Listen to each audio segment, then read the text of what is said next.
Thank you, Dr. Pal, and good afternoon, everyone. So, am I audible? And I'm trying to present my entire screen. So, let's just check. So, is my entire screen visible to participant? Yes, Jagdish, Yes, sir, it is visible. Can you guys make it interactive rather than writing in the chat box? Participant, I request to. Yes, sir, please it is visible, sir. Perfect. Sridhar, yeah. Yes, thank you, sir. So I request all participants that they should ask question, and in between, if there is any doubt, they should ask. Okay.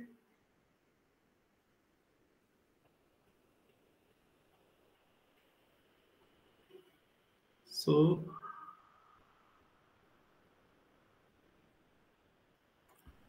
just a second, something is happening inside this screen. Let me.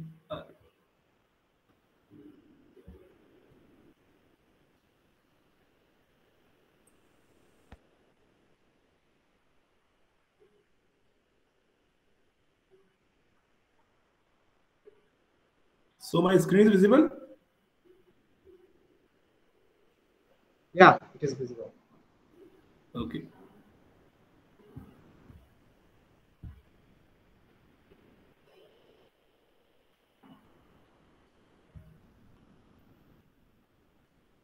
So today in this session, what we will be going to do is that yesterday we have seen IBM Composer. So we will just briefly cover the remaining thing in the IBM Composer, and then we will move to Qiskit. So did you guys try this Composer yesterday at night yesterday? Anyone tried that program of full adder? Participants, anyone tried this full adder program? Am I audible? Yeah, it is requested to all the participants. Please be interactive. Okay, if you not implement, that's no problem. So I will show you the program how you can implement that full adder program. So this is for your.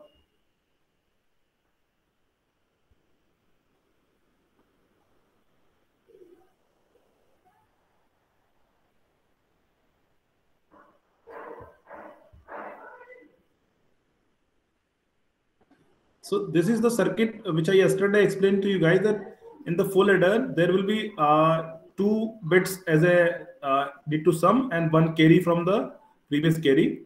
So 3 bits are the input and 1 auxiliary qubit we will be using, and we will initialize that with 0. So first we will apply control node gate, and then control node, and then again a control node. And in that way, on the 3rd qubit and 4th qubit, we will be having the sum and the carry. So remember yesterday we have created circuit for it on the whiteboard. So the same thing which you can do here, and we can test this circuit also by running it.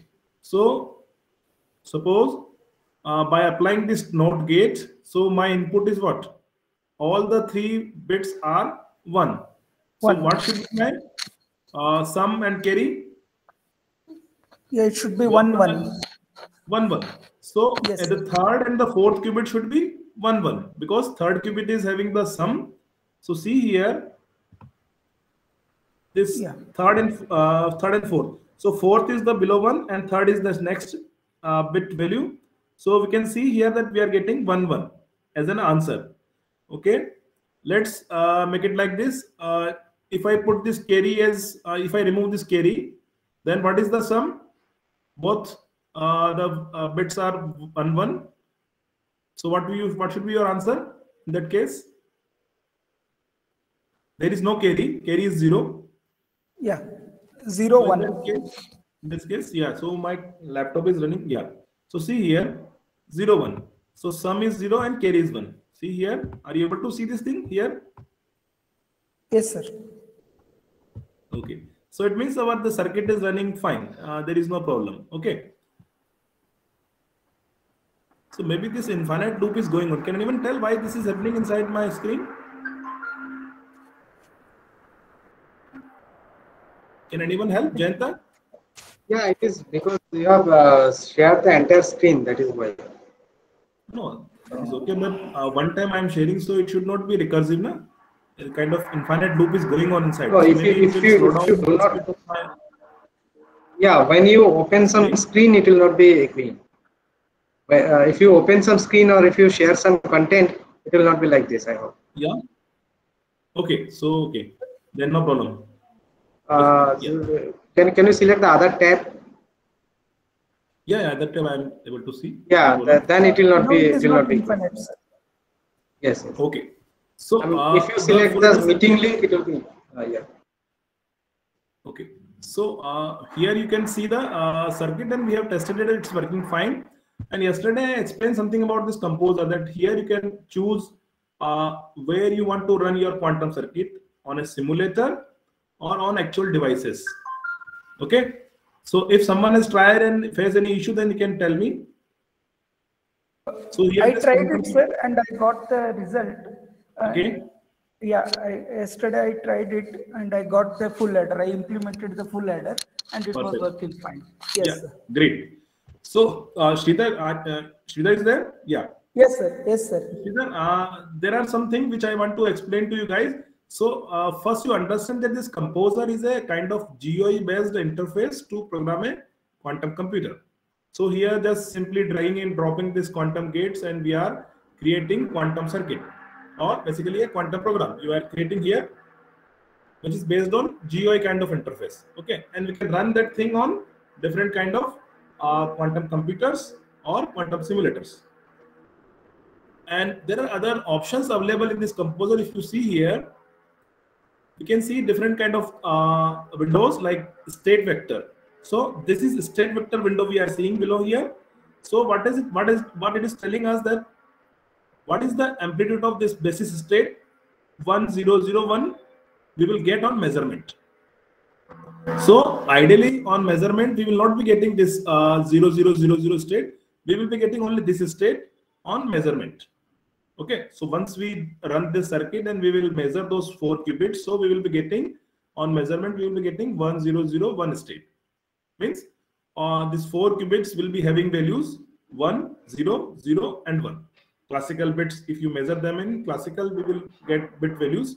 So those bit values will be 1, 0, 0, 1. So we will not be getting other things. But if you are aware about this phenomena, superposition and quantum parallelism, then you will be knowing that this using these 4 qubits, we can represent all possible 4-bit states from starting from 000 to 1111. So inside this quantum computer, you may be having superposition of all this state, but on measurement, you will be getting one of those states with certain probabilities. So here, if you see this state, we are getting with amplitude 1. And what is the probability of getting this state? It is nothing but just mod square of that amplitude. So since here this amplitude is already 1, so mod square of that will be also 1. So probability will be 100%. Okay. So, okay. So, and the other thing is that code editor also we have. So if you click on that, sorry. So if you enable that code window, code editor. So basically what we did is we graphically drag and drop these gates on this composer window here. But in the background, corresponding quantum assembly code. So this QASM means quantum assembly code is also derived. So see here, this is the quantum assembly code corresponding to our this circuit. Okay. So let me, sorry, getting this thing. So you can do this thing graphically also, and with programmatically also, using this quantum assembly programming. So see here, suppose if I want to apply Hadamard gate on the first qubit, so what I can do is simply here I will write H stands for Hadamard gate, and on which qubit I want to apply? Qubit 0. So I will make it qubit 0 and semicolon. So by writing this statement here, Hadamard on qubit 0. So this gate will be placed in our circuit here. Okay. If you delete this statement or comment it, then it will be removed. Okay. So if you remove this NOT gate on this qubit 0, then it will be removed in the corresponding code also. See here, that statement has been removed. If you add a gate here, then corresponding code will also modify simultaneously. So two ways here we can see on Composer that in the quantum assembly programming also you can do the thing, and either graphically also you can do. So it's very good for beginner who want to learn quantum programming. So both the ways are available. Okay. So inspect kind of thing is if you want to check the output at each stages. So inspect option you can enable, and you can see step by step what is how these states or the qubits are being modified by application of quantum gates. But if you are aware that this thing are going in kind of a simulator thing here, so you can look into states of qubits in between. Otherwise, in actual quantum computer, once you measure or once you look into the system, the quantum things lost and you get classical outputs like this 1 0 1 1 you will get. Okay. So in the quantum computer, we just submit a program or quantum circuit, and finally we will get the classical bits or answer on measurement. So in between we cannot look into it, but using simulator we can see how it is changing the quantum bits step by step. Okay. So this is a nice tool to start with. Okay. And yesterday also we have seen something like we run some circuit. Okay. So if you remember, okay, let's take this circuit. So here, whatever jobs you have run will be having in this option.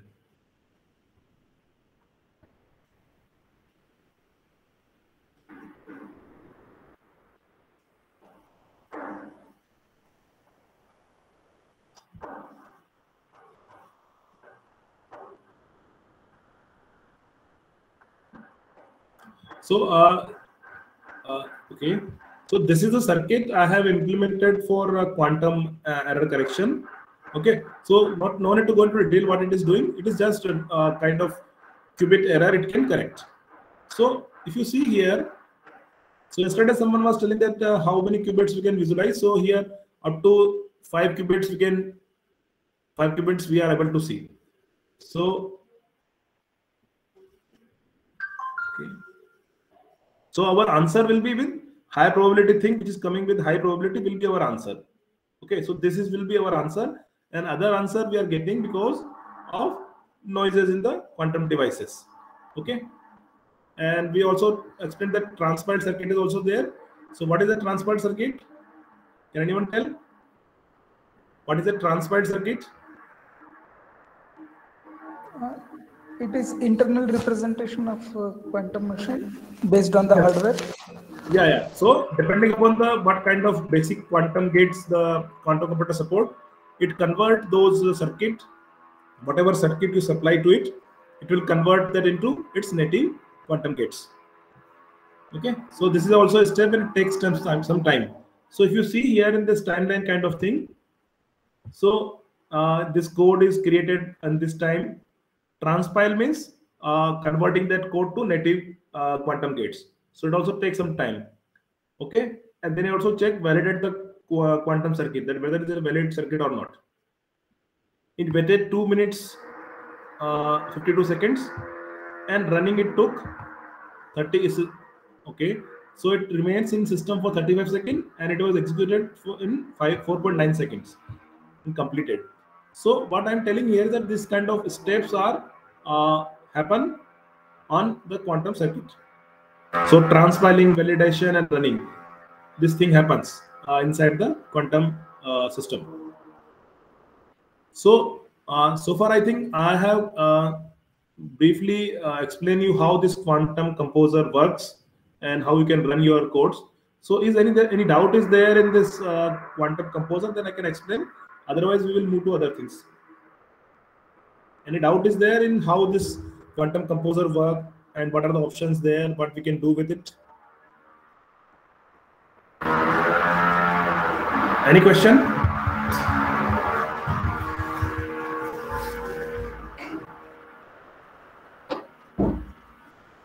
So since there is no question, we can move to the next section. Okay.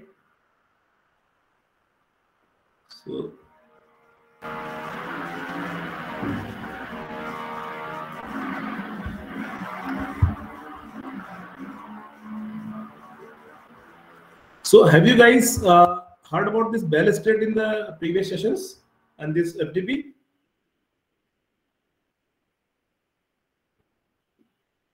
Dr. Pal, is this Bell state has been covered in some of the session? No, sir. Bell state. Hello. Hello. I don't think it is covered. Okay, so I think I need to explain that. Have you okay? So you have seen this quantum gates and qubits. You understood thoroughly, participants?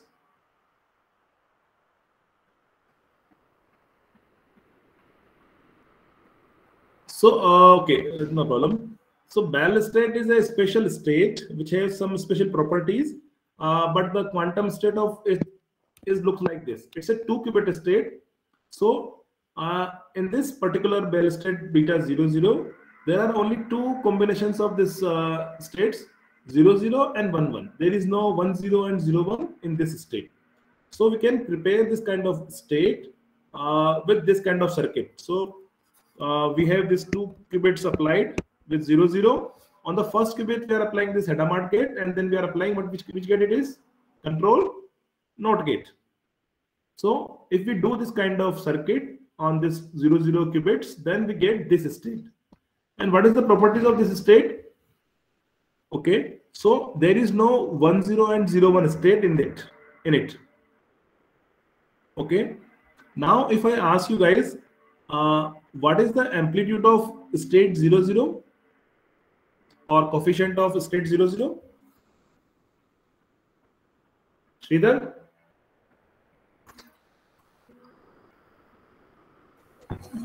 Yes, sir. Yeah. So what is the amplitude or coefficient of state 00?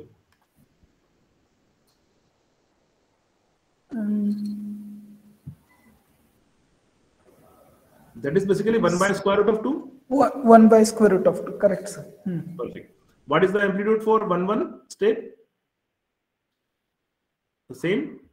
1 by square root 2? Yeah, it is same. Yeah. And if I ask coefficient for 10 state, that is 0? 0. Yeah. Yes, sir. Yeah. So this amplitude you are saying is that it is 1 by square root 2. Amplitude is 1 by square root 2 of state 00. If I ask you what is the probability of getting 00 on measurement of this state? So probability, 1 by 2. what is probability and amplitude relation?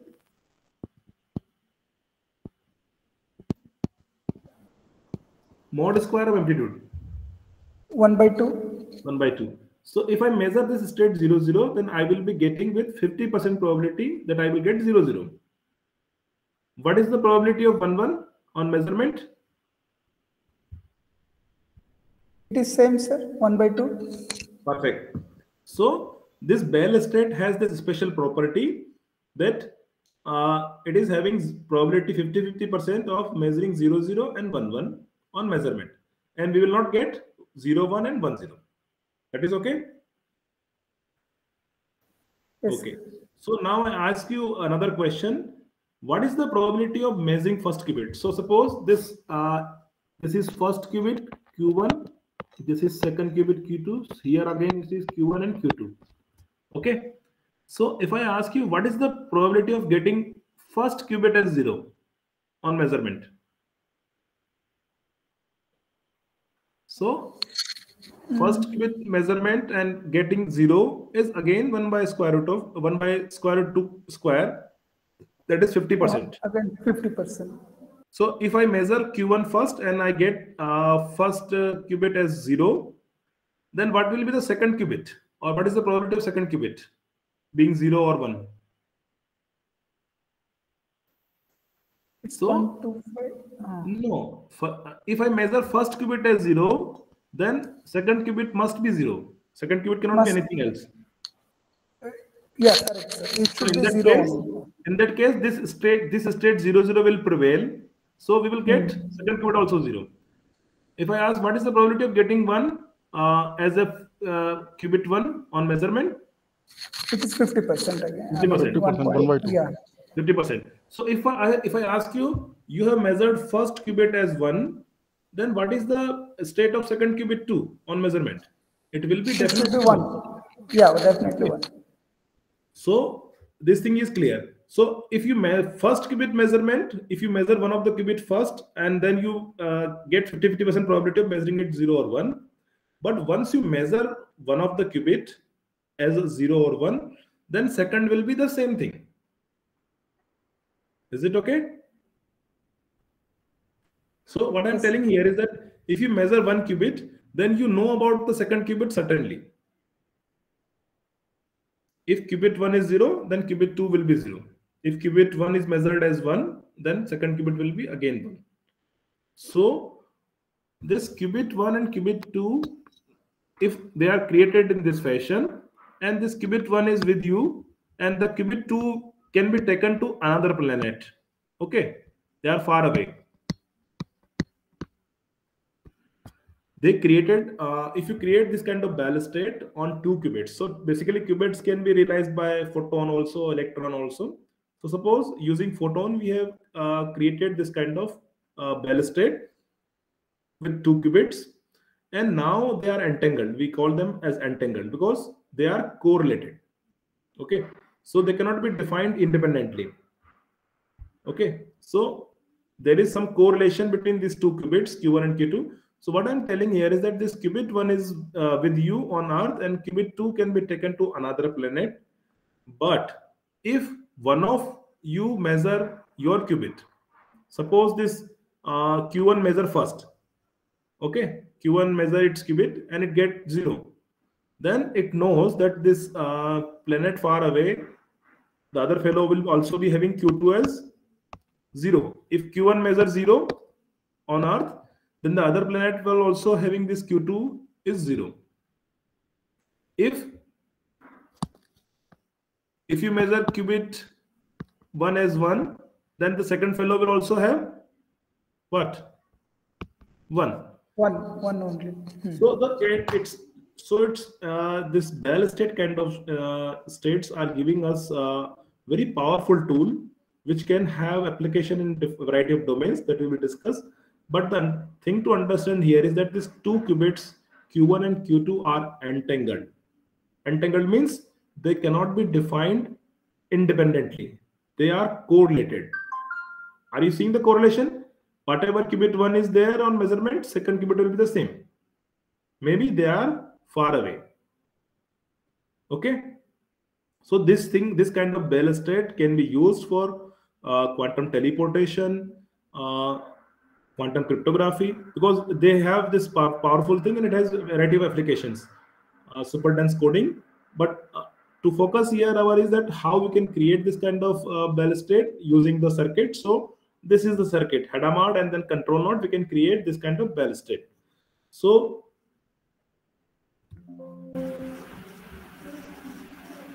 if you want to create this kind of Bell state, then how we can create on this composer?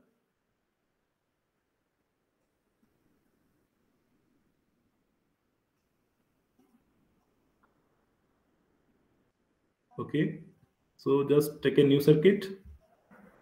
How many qubits we require? 2 qubits. 2 qubits. So we want to initialize them with 0, but by default they are 0. So Yes. for readability, I'm putting at them as 0, 0. Then Hadamard gate on the first qubit, and then control node from first to second qubit. So this circuit is creating what? Bell state is creating. Just a second, because maybe it's running slow. So see here, it has 2 states, only 0, 0 and 1, 1. And what is the amplitude? 1 by square root 2, that is 0.707. And what is the probability? 1 by root 2 square, 50%, 50% on measurement. Okay. So this way we can create a balustrade. Okay. So this is the circuit corresponding. You can see here that two resistors are declared. One quantum resistor, one classical resistor. Okay. So measurement also you can put here. And this thing.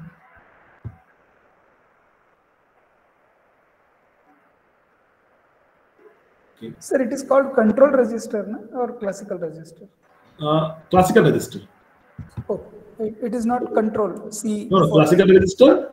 But sometimes it's called classical only. But you can use it to control what kind of quantum gate you want to apply on quantum resistor. Oh, okay. I thought C stands for control. No, it is classical. Yeah. Okay. Sir. So if you run the circuit one time, maybe you can get 0-0 state. So since it is probabilistic now, so we can get either 0-0 or 1-1 with 50% probability. So suppose one time if you run the circuit, you get 0-0 state. Okay.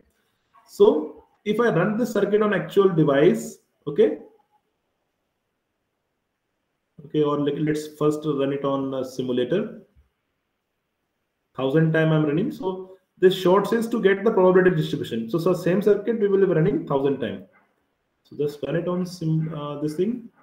So you will be going here. Your job will be there.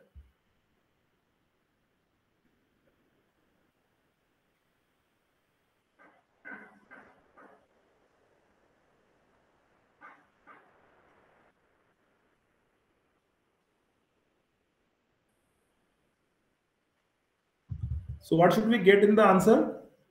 1000 time if you run the circuit on simulator. So out of this 521 time I got 0-0 and 479 time I got 1-1. Is it okay, or we should get 500? Because it is probability, it is okay, sir, right? Yeah. So if you run for more number of shots, let's suppose if you run for 1000 time, 10,000 time, then approximately it may be equal, approximately equal. Yes. Yeah. And there is no other state because we are running on quantum simulator. So there is assuming that there is no error in the simulation. So basically in quantum computer, there are some errors. So if you run the same circuit on actual device, due to noises, you will get 1-0 and 0-1 also. So let's run it on that device also. Okay. So okay, I think this thing is clear. I should move to the another very important and useful thing that is called Qiskit. So did you guys try to install that Qiskit yesterday? I asked Dr. Pal to share you that information. Did anyone try to install Qiskit? If not tried, then I am just telling you the steps to install. So here in this composer, there are some limitation. If you see, what is the limitation here? Here we are seeing only that graphically, if you want to see the 10 qubits, you can see here. Okay. So you cannot scale the program here. You cannot reuse the code because and we don't have any high-level programming interface here. This quantum assembly is similar to that classical assembly, where we write this thing, load and basic instruction of the microprocessor. So that kind of thing, assembly language is here. So if you want to code in high-level language, then there is no way to program here. Okay. So for that, this Qiskit provides that platform wherein Python language you can program the thing. And in the Python kind of syntax, you can write loops and functions and other functionalities there. So basically, you will be having a high-level programming interface with Python to program a quantum computer. Here it's for beginners or just to visualize the thing, it is good. But if you want to write a serious application with machine learning or chemistry simulation or something, then you need a proper high-level programming language interface. Okay. In that case, you cannot do this one gate by one and write the circuit. So to have a high-level quantum programming language interface, Qiskit provides that platform to us. Okay. And how how to install it and set up, we will be seeing. So the Qiskit, the name stands for Quantum Information Software Kit. So basically it's an open source SDK, so that we can program quantum computers at level of pulses, means microwave pulses as a quantum gate, or at level of circuit or application module. So you can work on different levels of programming you can do on a quantum computer. And it helps us to accelerate the development of quantum application. Why? Because if already someone has developed some application, then you can reuse that application in your program or your application. So suppose there are some chemistry simulation kind of thing you want to do. So if someone has already implemented something to simulate a molecule of lithium, then you can use that program in your application.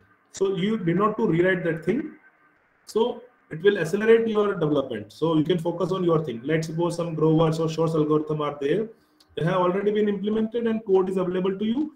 You simply call that code in your application. So this way, this Qiskit accelerate the development of applications. We will see.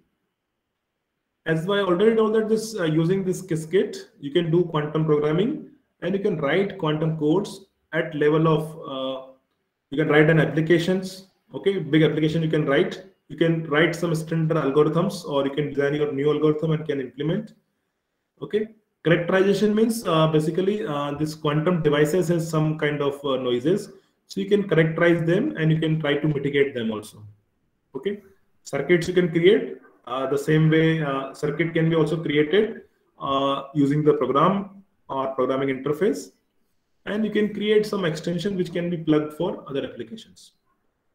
And similar to this composer, it provides us to write quantum code for simulators as well as hardware. Okay, so the composer also has these functionalities that you can run your quantum composer circuit on simulator and hardware. So both the things are there, but in the Qiskit we have this kind of features where we can write code at application level, but that thing was not available in IBM Composer or Quasar code. So this is the typical high-level architecture of Qiskit. So if you see here below is the hardware. Hardware means basically quantum computers are there. Okay, and this is so basically Qiskit is a kind of software layer. You understand that thing. So this software layer will facilitate you to program the hardware layer, basically quantum computer. So Terra is the interface between this Qiskit and the actual hardware. And this Qiskit has three main components. First is this called air. So air is basically using this, you can write quantum codes and you can run on your device with simulator functionalities. Okay.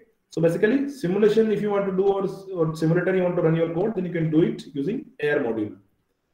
Aqua stands for quantum algorithms. So basically there are different quantum algorithms already been implemented here. You can call them in your program. So can anyone tell what are the quantum algorithms, famous quantum algorithms? Can anyone tell? Yes, sir. Simon's algorithm, Shor's algorithm, Deuce-Joshua algorithm. Perfect. So any of this algorithm has been covered till now in the DB? No, sir. No algorithm is covered. Okay. So means I need to cover that. Okay. So you understand these algorithms are there, and these algorithms basically give the speed up. So you might be aware about what are the speed up they are giving on a quantum computer compared to the classical algorithms. So these standard algorithms or whatever algorithm if you design, then you can implement that algorithm in this Qiskit and make it available to other developers. So what will happen that someone need this Shor's algorithm or this Grover search algorithm, then they will just call them as a function in their application, that Grover on this data. So he need not to worry about how this Grover is working internally. He know that this Grover do this some kind of searching, so he can use that Grover as a function call in its application. Okay. What is Ignis? Ignis is basically this whatever noises are there in these quantum devices. So you can characterize those noises. You can mitigate those noises using this Ignis module. Okay. So far so good. Any question is there? Then I can answer here. Any question? Okay. So since there is no question, we can move on. So this component I already explained you. Ignis for error characterization and mitigation. ECMA for algorithms. Okay. So this application algorithms can be from different domains. Okay. So there are a variety of domains in which this quantum computing is being used. So one of them is this machine learning also. So there are different machine learning algorithms, classification algorithms are there. So maybe in the previous session you have heard about some machine learning algorithms on quantum machine learning algorithms. Yes, sir. So you in this Qiskit, some famous machine learning algorithms are already been implemented, so you can use them in your application development. Okay, there are some optimization algorithms also; those are also been implemented, so you can use them for rapid application development of your interest or your domain. So yesterday I sent some information to install it. So to install this Qiskit, you need to install Anaconda. So you can download that and you can install. Okay. Once you install that Anaconda, so you can open that command prompt from Anaconda, and there you need to run these 2-3 commands.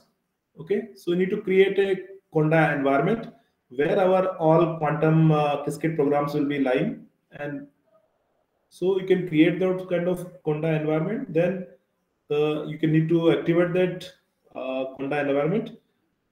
Once you come into that environment, this is the key command: pip install Qiskit and visualization. So this command will earlier we are preparing the Python background for this Qiskit. Here this command pip install Qiskit will install the Qiskit in your laptop or desktop. So once it is installed, or you can see here that different components like Qiskit or this other whatever libraries or functionalities are required, those will be installed. And once installed, then you can open this Jupyter Notebook. So once you click on that Jupyter Notebook, you will be having this kind of interface. Okay. So here in this browser, you can have notebooks. In those notebooks, you can write your quantum programming codes and you can run them. Okay. So once you install something, everything properly, then you will be having on this Jupyter Notebook command, you will be having this kind of window in a browser. Okay. So see here. So just a second. Let me close. Yeah. So this kind of thing I have explained you that once you install everything, and you will be having this kind of interface. Okay.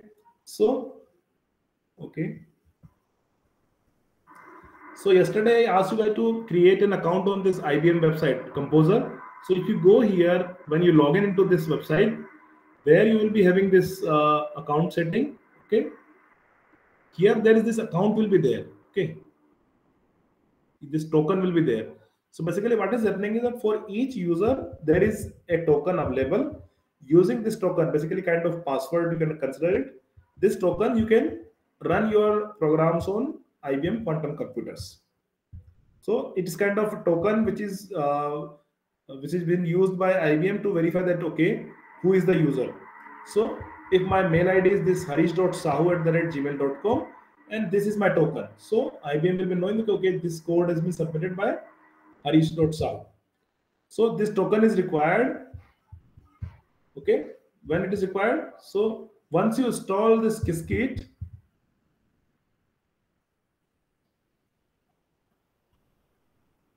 so you need these two commands, Qiskit import.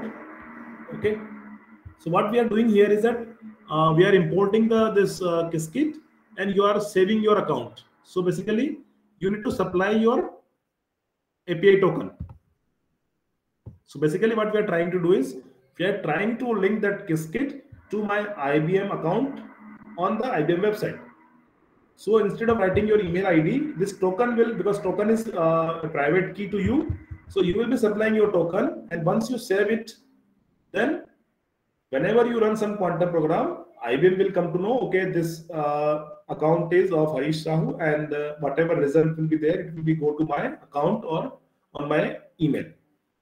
So you need to supply this token, and this token you can get from your account information here, account setting, and this token you can copy from here. Okay. So once you set up everything, you will be coming at this site. Okay. There, what you can do is you can create new. So this is my Python environment, Cascade development environment I created. So I use that, and this kind of new notebook you can open. Okay.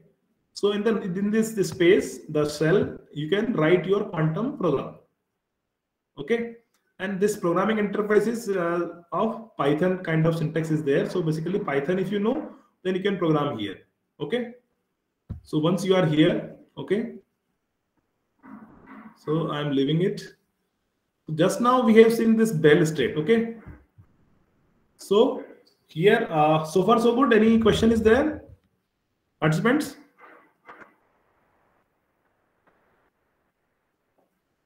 Am I audible? Yes, sir. Yes, sir. Is there any lag in the No, sir, you are absolutely audible. No, sir. No, sir.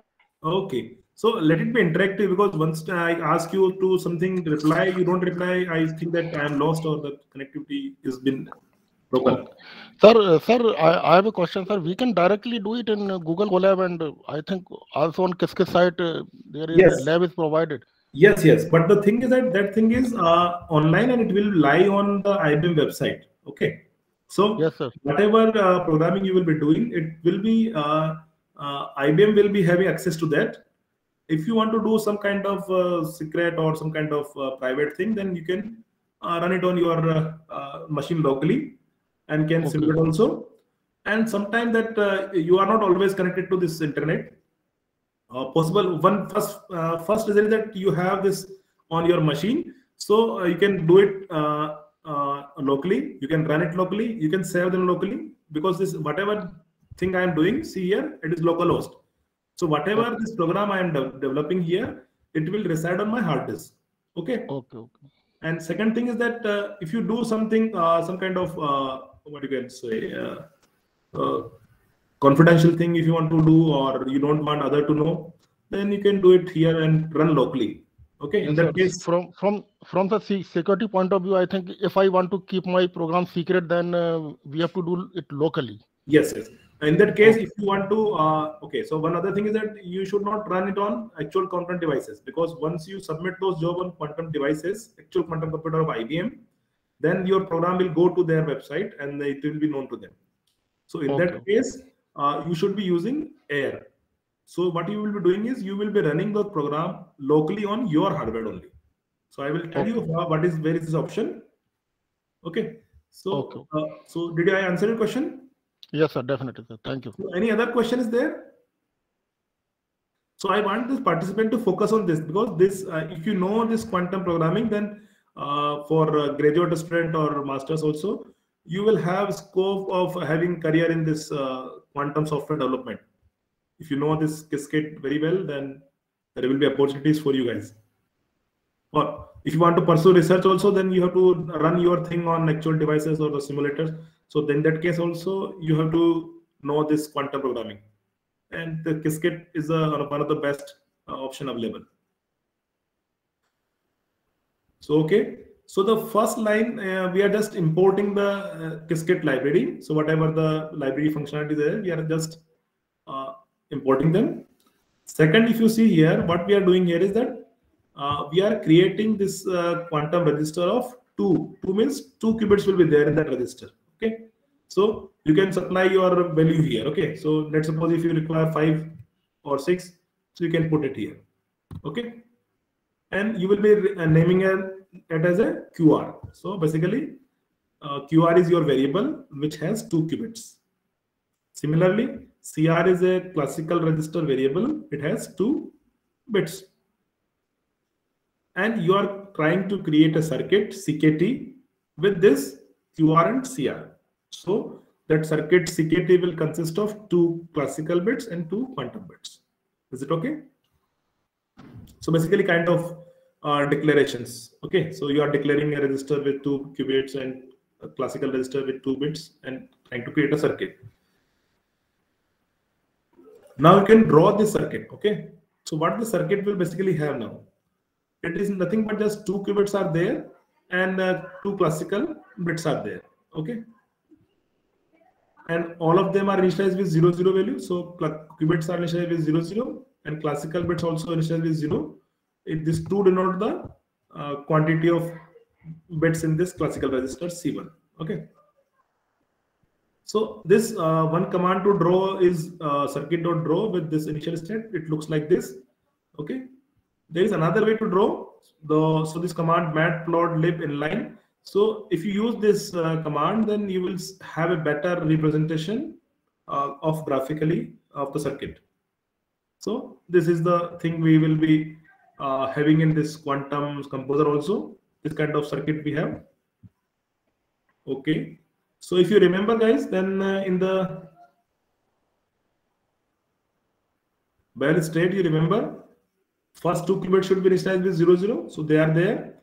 Now you need to apply Hadamard on the first qubit. So see here, circuit dot Hadamard. Hadamard on which qubit? Qubit 0. So this statement will apply Hadamard gate on first qubit. So you need to mention which circuit you are talking to. Circuit is our CKT is our circuit, and CX is the gate you want to apply. And so CX is control NOT gate. So you are aware that this control NOT has 2 qubit as an input. One is control and second is target. So in our case, the first qubit 0 is the control and second qubit 1 is the target. So you need to specify control and then target inside the CX function. So this way, this gate will be applied. Now just I am again drawing it. So firstly, it was like this. Only 2 qubits were there. The initial is 0, 0. Now you apply those gates. So it will look like this. So here programmatically we are applying the gates, and here we are visualizing that circuit. So the visualization thing is also with us. Okay. Now we are applying the measurement gate. And how we are applying the measurement? We are applying the measurement from quantum register to classical register. Okay. So this instruction will apply these 2 measurement gates from qubit 0 to classical 0 bit and qubit 1 to classical 1 bit. So writing this statement only, qubit circuit dot measure. If you remember, in case of this composer, you have to apply this measurement gate manually on all the qubits. Suppose there are 10 qubits, then you have to apply this measurement gate 10 times. But here with this one statement, this will be done in one go. Perfect. Now what I was telling to you is that you can have this module, you can call this air module. And this air module, what we are calling is the backend as a Quasar simulator we are calling. So there are different simulators. So we are calling it this quantum assembly simulator we are calling. Okay. And we are naming it as simulator. Perfect. So you are having this simulator. Your circuit is named with CKT. So now you can execute that circuit on this simulator. So what we are doing here is that this command, execute the circuit on this backend. Then backend is our simulator. And then we are calling it a result of it. So dot result will get the, when we execute this circuit on this simulator, we will get the result, and those results we are storing in this variable result. Is it okay? Is it okay? So first time you might be a bit of see that what it is, how it is happening, but once you run at this thing yourself, or you will write your own code, then you will be aware about the things very clearly. So here what we are doing is that we have executed our circuit on this back in this simulator. Now we have to get the result. So the result also we got, but in this variable. So how to visualize that? Because how to visualize or how to extract the result out of this variable result. So here what we are doing is using this command, we are calling the visualization library, and there is this function plot histogram we are importing. So in this plot histogram, if you supply the results, it will give you count of the basis states. So in case of 2 qubits, their basis states will be 0, 0, 0, 1, 1, 0, and 1, 1. So 4 basis states will be there. And it is counting number of how many times basis state 0, 0, how many times basis state 1, 1 we got. Because we are running the circuit 1000 times, so how many times we are getting which state. So if you see the histogram results, you will find that this out of 1000 times, 509 times you are getting 0, 0, and 491 times we are getting 1, 1. So here we are showing the probability distribution. Okay, so you can see that it is behaving ideally, because this dial state should have 50-50 kind of output of 0, 0 and 1, 1. So far so good. Any question is there? Participants, any question? No, sir. Perfect. So what we have done here is that we try to write a code for dial state, and we run it using a backend, that is quantum simulator, and then we run it, and then we visualize the results, and we see the probability distribution here. Perfect. How we can run this thing on actual device? Okay, so we are interested in actual device. So for that, I already told that you need to save your account, this token. So my token is this. Okay, so you will be having your own account, this token. So you will be supplying your token here, and you are saving it here. So since I already have saved my account API token, so I have commented that using the hash command. So it will comment that thing. Now what I'm doing is I'm trying to load my account. So this above thing has happened locally on my machine. Now I am interacting with the IBM website, or basically this IBM Q website. This website I am trying to interact. Okay. So what I'm doing here is that I'm trying to load my account information. So if I do this command, then IBM will know that, okay, this is the account of harish.sahu@gmail.com, and it's been validated. Then using this command get provider, so I will once I run this command get provider, it will tell me what are the quantum devices I have access to. Okay, so if you see here,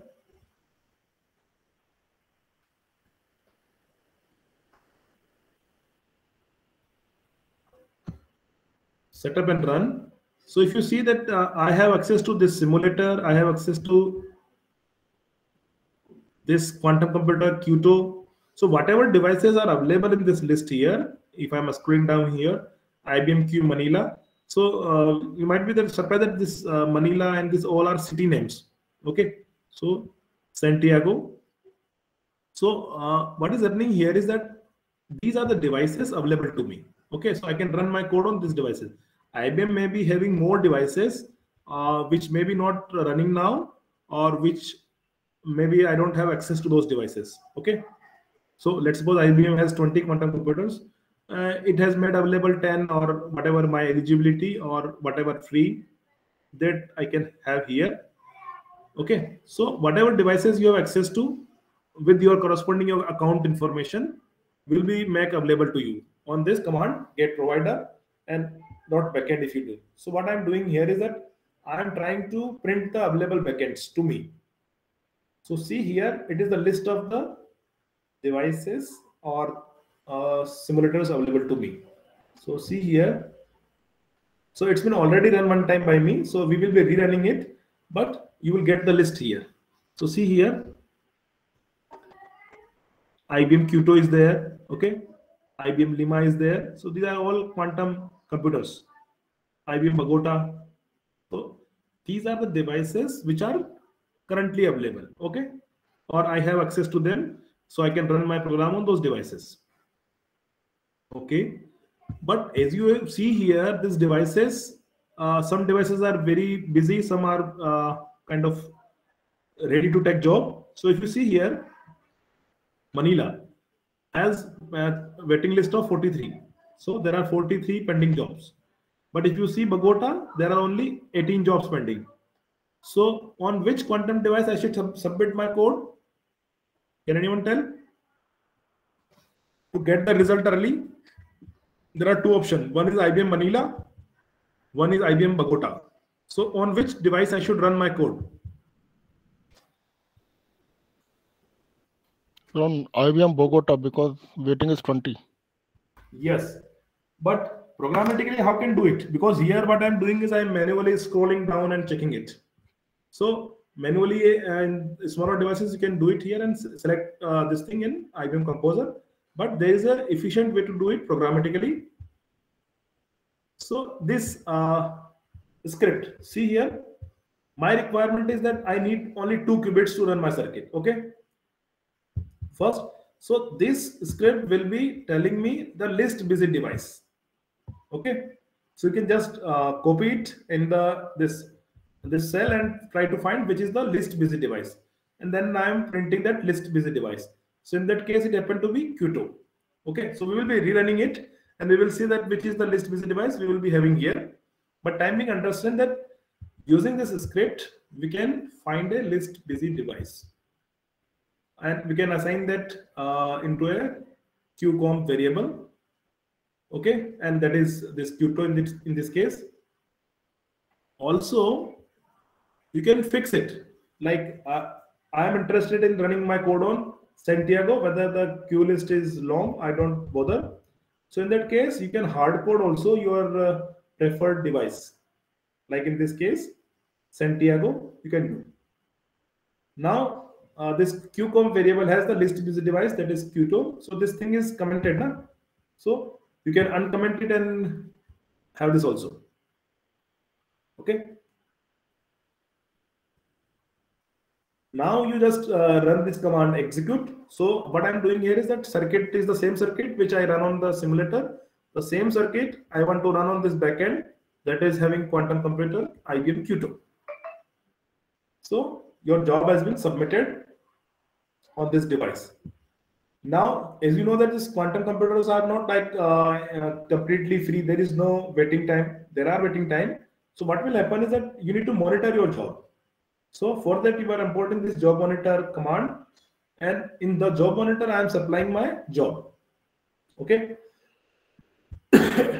So here at this cell, you will be seeing the status of your job. So initially, what will be the status of your job? First will be submitted. Second will be maybe in waiting. Third may be transpiling, or final may be executing, and then finally you will be having the result. So this different status of your job will be seen here. Okay, we will see it again. So job monitor will tell you what is the current status of your job. So finally it has become successfully run. Now you can get the results, enter the result, and again you are getting the same command, plot histogram, to visualize those results, probability distribution. So here you see what we are seeing, that 1000 times we run the circuit, but sometimes we are getting 0, 1 and 1, 0 also. Okay. So why this is happening? Can anyone tell?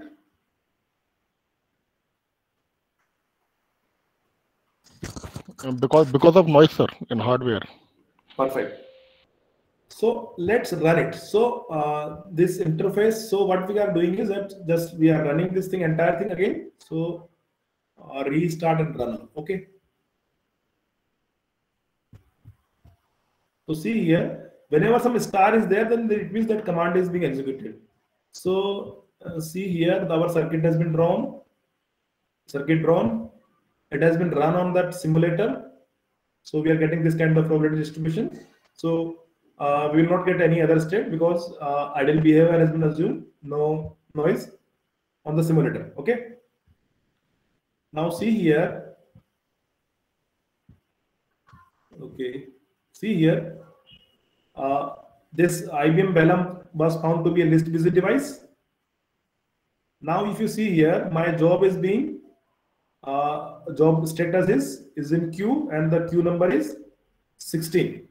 So this thing also you can verify from here also that this IBM Vellum is less busy or kind of this thing. See here, this IBM Vellum is having weighting of 23 that time. So maybe I can refresh that and I can see that. So IBM Vellum, there is 22 job pending. Okay, so it is one of the least busy device among the available devices. So my weighting is being decreased. Okay, so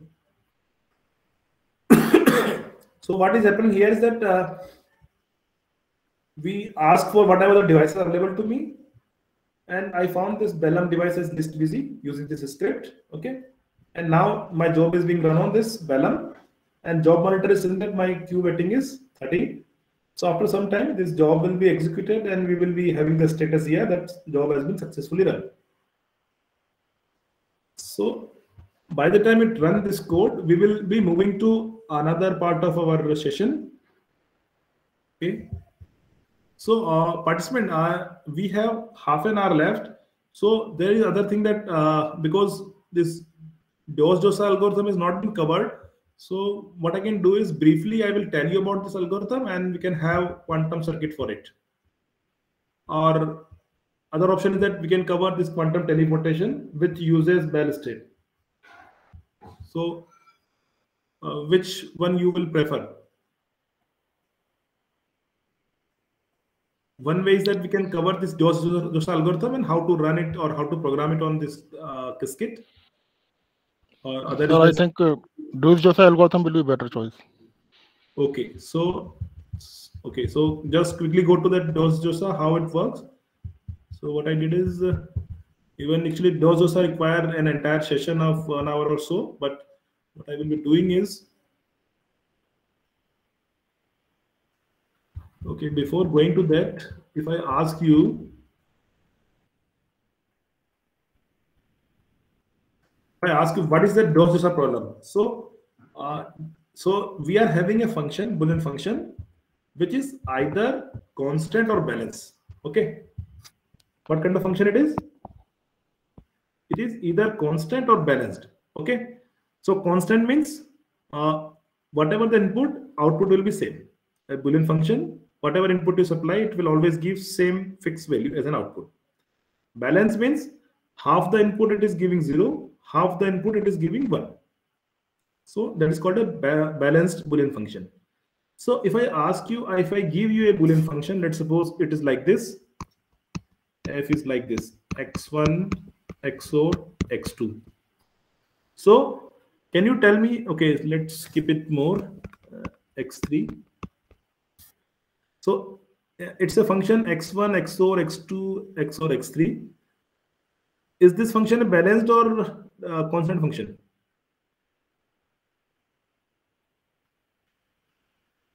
Can anyone tell? Okay, let's keep it like this. x1, xor, x2. So is it a balanced function or constant function?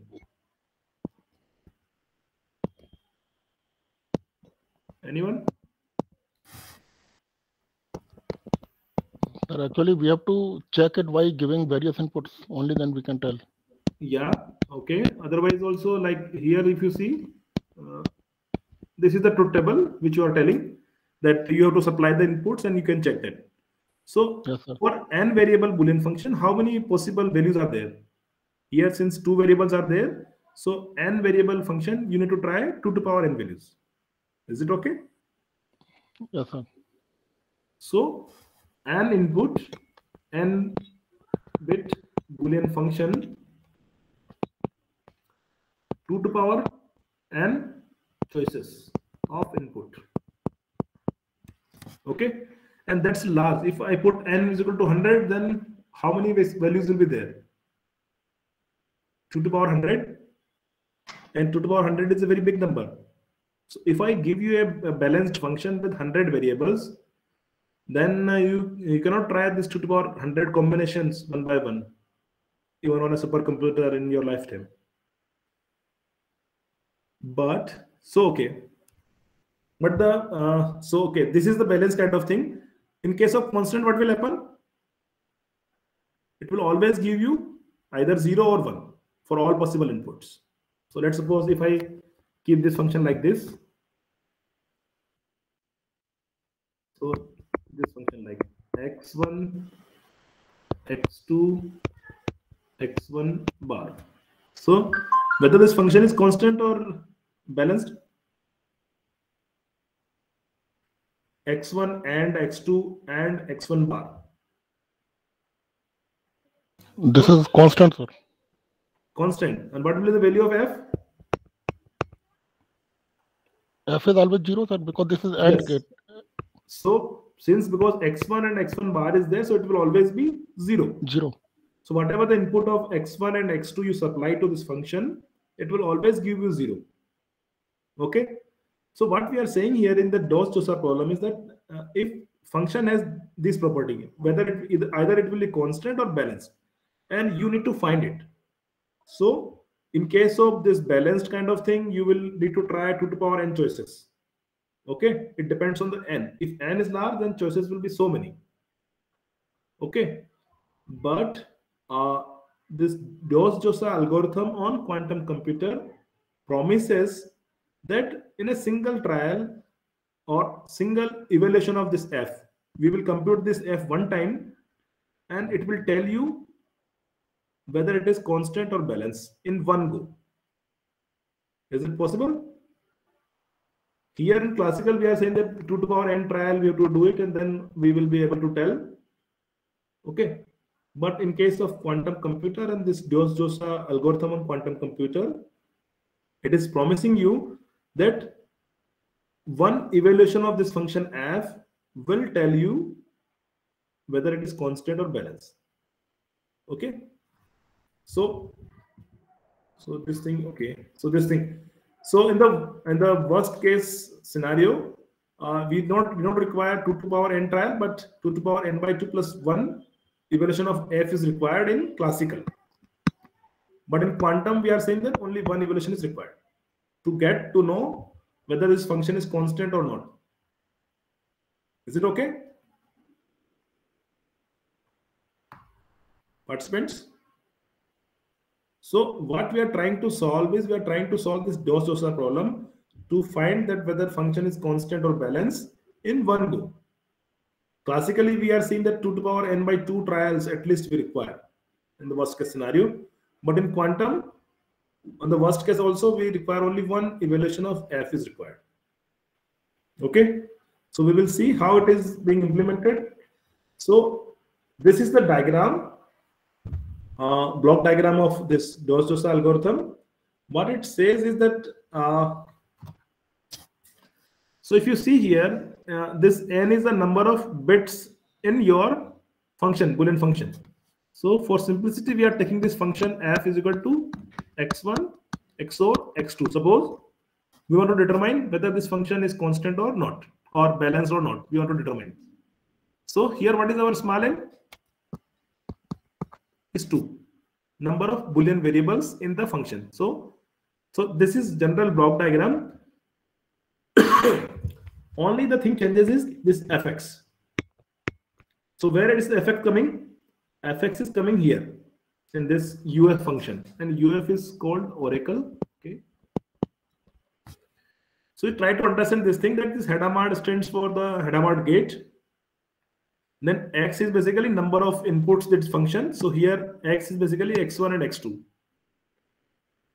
Otherwise, this all qubits are initialized with 0, and below 1 qubit is initialized with 1. Then Hadamard. So we can do it. Here also you see Hadamard and then some measurement. So what we are saying is that we need to have this oracle. So what it does is, whatever input you supplied here, x, so in our case, it will be x1 and x2 here. So you will get x1 and x2 as output.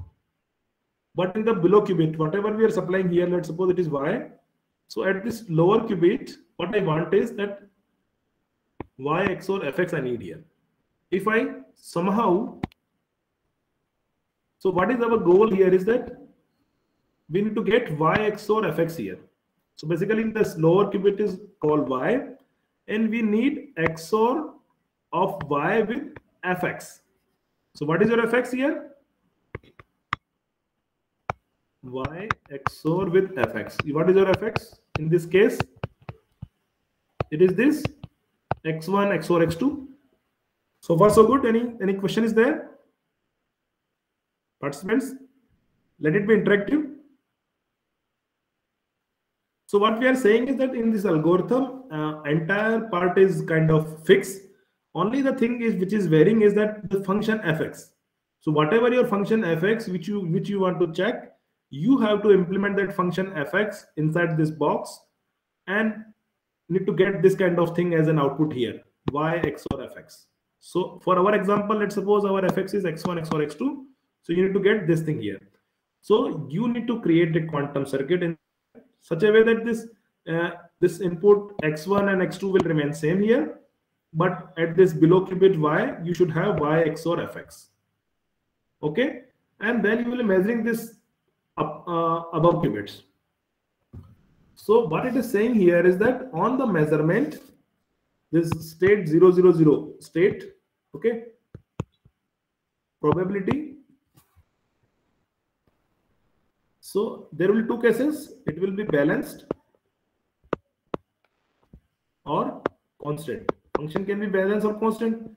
So in case of balance, probability of 0 state will be 0.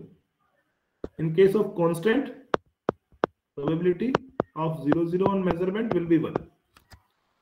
So understand this thing, that this is the entire block diagram of the algorithm. Only the thing which varies is this fx, and you need to measure this data qubits, x qubits. So if you measure those qubits and if it does not get 0, that means probability of 0 state is 0. So it means you will not be having 0 state on measurement. Then it means that function is balanced. If function is constant, then you will have probability of 0 state equal to 1. It means there will be only 0 state on measurement in case of constant function. Is it okay? Maybe I am just giving you high level idea of that algorithm, that this is the block diagram. You need to implement your fx, and on measurement, if function is constant, because you don't know what is this function, fx is constant or not, you don't know. So if you implement this algorithm in this way, then on measurement, if you are not getting 0 states, it means the function is balanced. If you are getting only 0 state on measurement, no other state, then it means function was constant. Okay. So let's go to, okay. So the same thing just now I explained to you guys is, this is the diagram. Just I'm redrawing here. So in case of your function fx, what is your fx? Is x1 xor x2. Suppose these are my two data qubits, x1 and x2. So you are aware that small n is 2. So on both the qubit, you need to apply Hadamard gate, and below you require one qubit as an input. This qubit should be 1. So to make it 1, so initially it is 0. It is 0. It is 0. So to make it 1, I need to apply NOT gate. So now it becomes 1. Then this data qubits are 0 and this y qubit is 1. Then you need to apply Hadamard on them. So we did it. See here, Hadamard. So this should be 0 and the below qubit should be 1. So we have done that thing. Now what I am saying here is that this is your UF. Okay, and what is the goal here? Here you should have x1 and x2. Okay, what you should have here? X1 and x2. And here what you should have? You should have here y xor fx. And what is your fx? x1 xor x2. Okay, so how we can do it? So yesterday we have seen this C0 gate. So if I applied C0 from here to here, so what you will get in here? Anyone? If I apply C0 gate from this x1 qubit to x2, so what I will be having here? Can anyone? Guys, you know, it will be x1 xor x2. You have it here. Now I am applying this C0 from this qubit to this qubit. So here it is already Y. So what will I be having here? Y XOR this thing. Because this thing is coming here. So it will be X1 XOR X2. And what is this X1 XOR X2? It is your Fx. Okay. So at this qubit, what you got? At that qubit, you are getting this Y XOR Fx. You have achieved here. But in between, what you did is you change this qubit Q2. Oh, sorry, X2. What it has become? It has become X1 XOR X2. So this top qubit is X1 only, but this second qubit is X1 XOR X2. If I do not apply this CNOT gate, then it will be X1 XOR X2. So, but our oracles, what it says is that whatever input was here, it should remain same here. And here you require Y XOR Fx, that is there. But here this X2 become, what X2 become? X2 become X1 XOR X2. So what we did is we again applied this CNOT from qubit 1 to qubit 2. So it will nullify the effect of this gate. Or again, if you XOR this thing with, so what it will be here? X1 XOR X2. And again XOR with X1. Okay, this gate will do. So this X1 X1 will cancel out. So it will remain X2. So this first two CNOT created the Y XOR Fx thing here. And this third CNOT gate is just trying to restore this X2 to its original value X2. So what we are trying to say here is that this Dose-Dosa algorithm is kind of fixed block diagram is there. Just you need to implement your Fx here so that you get Y XOR Fx here and your input should remain same. So using the quantum gates. So here we took a very simple function Fx, that is X1 XOR X2. This Fx can be a complex function with hundreds of variables. So there will be X1, X2, X100 will be there, and somehow you have to implement your oracle or UF such a way that at the bottom qubit you should get Y XOR Fx, whatever the Fx is, and this input qubit X1, X2, X100 should remain same. So that we can derive this circuit. So as I told just now already to you that if the function is balanced, then what will happen? You will not get zero state on measurement. You will get non-zero states. Okay. If constant function is there, then you will get only 0 state. Okay. So let's see the circuit here on the Jupyter. So just see here the so here what we are doing is we are trying to implement a Dose-Dosa algorithm. So what I'm telling here is that here you are having proper programming kind of a structure. So since our small n is 2, so we are defining it n is equal to 2. Otherwise, if you can change this n value, so whatever value, let's suppose our function is of 100 bit function, then you can change it. And so basically we are assigning that value to this variable n, and depending upon this variable, the quantum register and classical register has been created using these commands. Okay. Now what we are doing is we want to apply Hadamard on all the data qubits. So n data qubits are there. So this command circuit.h on range of h. So on range of n will be applying Hadamard on all the n data qubits in one go. So this one line will be applying Hadamard on all the input data qubits. This bottom qubit you need to NOT it using the command NOT, and then the bottom qubit you require Hadamard. So this is the thing which we want to do here. So this first command apply Hadamard on all of the data qubits, and here we first NOT it and then apply Hadamard on the bottom qubit. Perfect.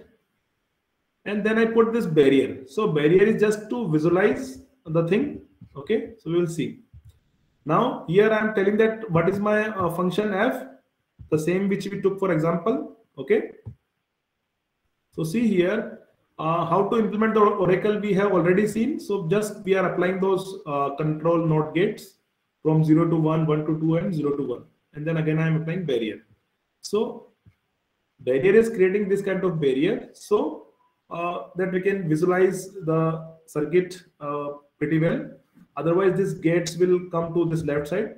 So this first component is basically initialization kind of thing. Then we are implementing Oracle here. Now you have to again apply Hadamard on this data qubits. So this will be doing that thing. And then this measure command. So measuring means data qubits you want to measure. So here our data qubits is only 2. So those will be measured. So this is the circuit will be created. So this data qubits are there and you need to measure them. If both of them are 0, probability is 0, it means function is balanced. So see here, circuit has been created and we are running it on quantum simulator. Okay. And then we are plotting it. So what we are getting here is that we are getting state 1, 1. But what the algorithm says is, so if you remember, I need answer from you guys. So on measurement, we got 1, 1 state with probability 1. See here, we got 1, 1 state with 100% probability. Okay, it means what is the probability of 0, 0 state, guys? Since 1, 1 is already 100%, it means there is no other state. So 0, 0 state probability is 0. And as we already know, if the probability of 0, 0 state is 0, it means function is, see here, probability of 0, 0 state is 0, it means function is balanced. So see in this direction. We checked the probability of 0, 0 state, we found it 0. It means if probability is 0, it means function is balanced. Okay. So seeing this answer here, since there is no 0, 0 state, it means the function is balanced. Now we are trying to run this program on actual device. Okay. So the same thing I explained to you guys, we can run it. Okay. So on running this thing on actual device, we are getting 0, 0 also with some probability, 1, 0, 0, 1, all these things are having, but more than 47% probability we are getting 1, 1. Why it is happening? Again, it is because of the errors on those devices. Okay. So there are things to remove those errors, but time being you understand that on actual device, this kind of result we get, and we can remove this error using the Ignis module that we will see if time permits. So here I hard coded that I want to run this thing on IBM QX2 device, or you can also supply your this thing. You can choose the least busy device and you can apply it. So the takeaway from this DOS kind of thing is that you need to just program this FX here in this entire thing. Other things are kind of fixed. So the brain or the crux of this algorithm is that somehow you have to implement your FX here. And what is happening is this FX is implemented here in one side. One time it is applying and one time it is evaluated. On that one evaluation, you are able to tell it and whether this function is balanced or constant. So the idea here is that in case of classical, you will be implementing this fx 2 to the power n time and then checking it every time with different inputs. But here in case of quantum, you can have superposition of all inputs using this Hadamards on this data qubits. So all of them will be tried in one go, and on measurement with this kind of distribution of probability of 0, 0 state, we can tell whether this function is constant or balanced. So the thing here is that due to the quantum parallelism and superposition, we are able to tell that this function is constant or balanced in only one go, while classically it was exponential. So any doubt is there, guys? Because only 3 minutes are left. Participants? No, sir. Sir, I have a request, sir. Please share the Jupyter notebook for our Perfect. practice. I will be sharing it. Okay, sir. Thank you. Yeah. So you guys, I will be sharing this to Jayanta and he will be forwarding to you. So what will be happening is that you just try to run it yourself and just try to edit it or something changes you can do, and then you will be able to appreciate and understand it better. But Yes, sir, before yes. going to that algorithm, you should understand the algorithm, how it is working, because this algorithm, why this thing is happening, we have not cleared that why on probability 0, 0 of state 0, we are saying that it is balanced. So there is a derivation of this circuit, and based on the derivation, we are saying this thing. So you need to understand that derivation also. Okay. So if you see that result of this thing, which was that time running balanced state. So now this job has already been run, and see here, we are getting this kind of result. So with smaller probability, we are getting other state also. So it is because of the noises. And those noises can be removed using Ignis or can be mitigated, not removed, mitigated using Ignis component. But as time is not permitting us to go for that, so we will not be covering that. So I am done with the talk. Any question is there, then you can ask me.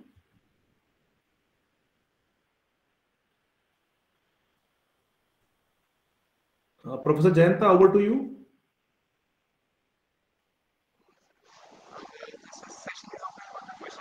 The participant who wants to ask any question, please, you are welcome. Any question?